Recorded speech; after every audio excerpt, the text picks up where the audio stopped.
Hello everyone, welcome to Sentinel CL's channel. This is a review of the new Dingoo a320 portable media and emulator system.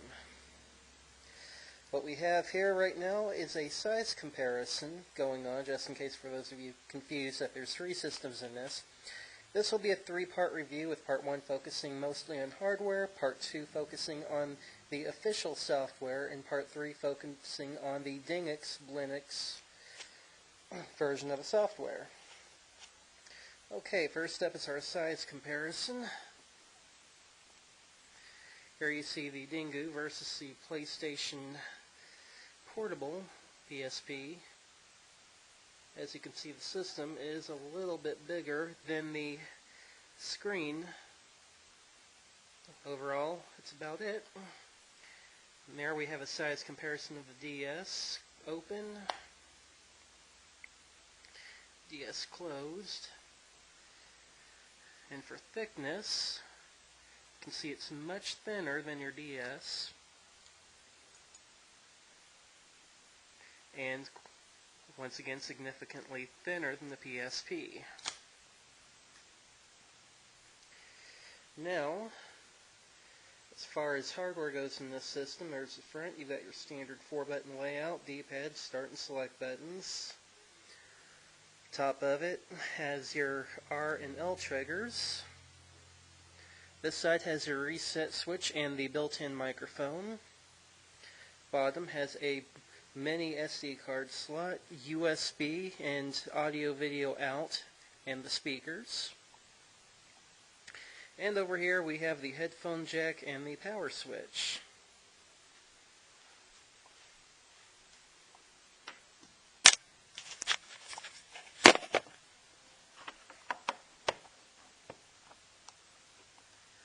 I'm not sure how clear this is going to be, so hopefully it'll look decent.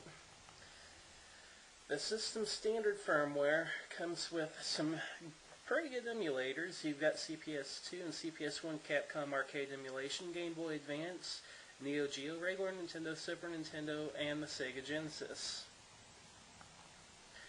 Let's just load up something basic from the Nintendo library. The box looks good. As you can see, movement's really fluid and clear. Control's fine.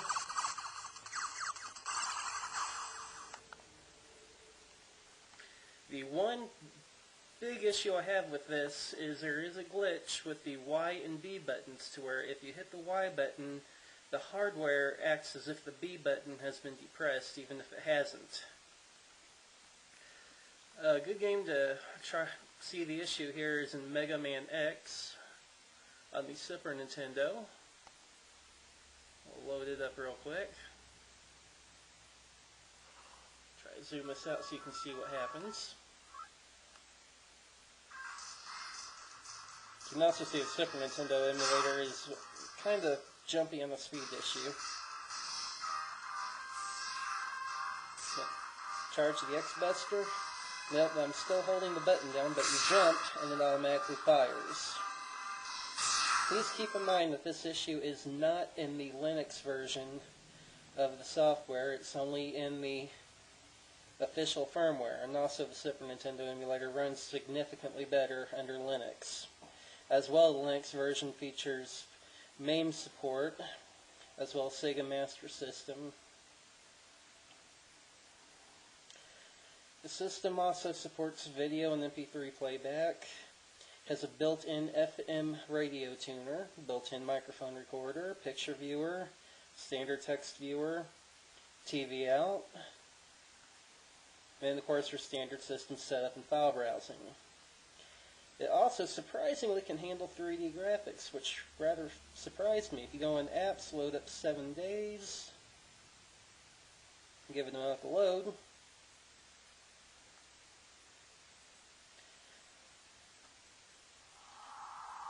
But the 3D effect on here is rather reminiscent of PS1. It looks really well, to be honest with you.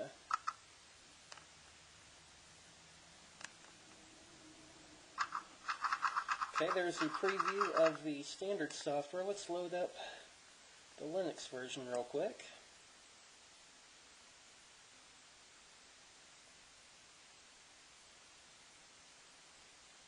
Linux has some different built-in games. We are using the 0.19 version. 0.20 expected to come out soon. It comes with Arkanoid, BNX2, Block Rage, The Penguin, Dodge and Diamond 2, New Robo, Kobo Deluxe, Open Luro, Power Manga, Reminisce, SDLroids, S-Transball 2, Spout, Urquan Masters, WaterNet, and Opal Tyrann. If you have access to some WAD files, it also supports Doom, Doom 2, Plutonia, Ultimate Doom, Duke 3D, Heretic, Hexen, Hexen Expansion, Rise of the Triad, and Wolfendoom. As far as emulators, you've got Scumbium, MAME for All, SNES 9X, Nofrendo, New Boy, SMS Plus, Pico Drive, GP2X Spectrum, and OpenMSX. Linux also has a basic media player. Then you see the audio controls there, control the brightness levels here. In Linux, you can also overclock the CPU up to 430 MHz for increased speed in some games, and your basic system settings. Here we're going to check out the television out feature, which I think is pretty handy for a handheld.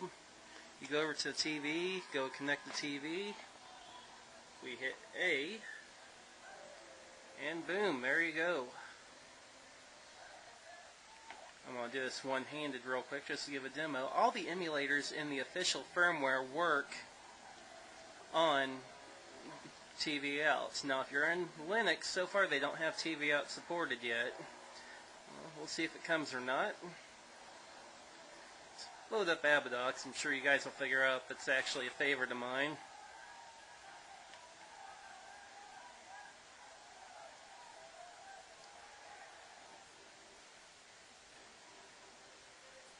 As you can see, it's moving around smooth. And there you go. I do have it turned down, but yes, audio does work on this as well. I'm also playing one-handed, so my character's not firing. Not doing too bad of a oh, never mind. I guess I was doing a pretty poor job. Back out of it real quick.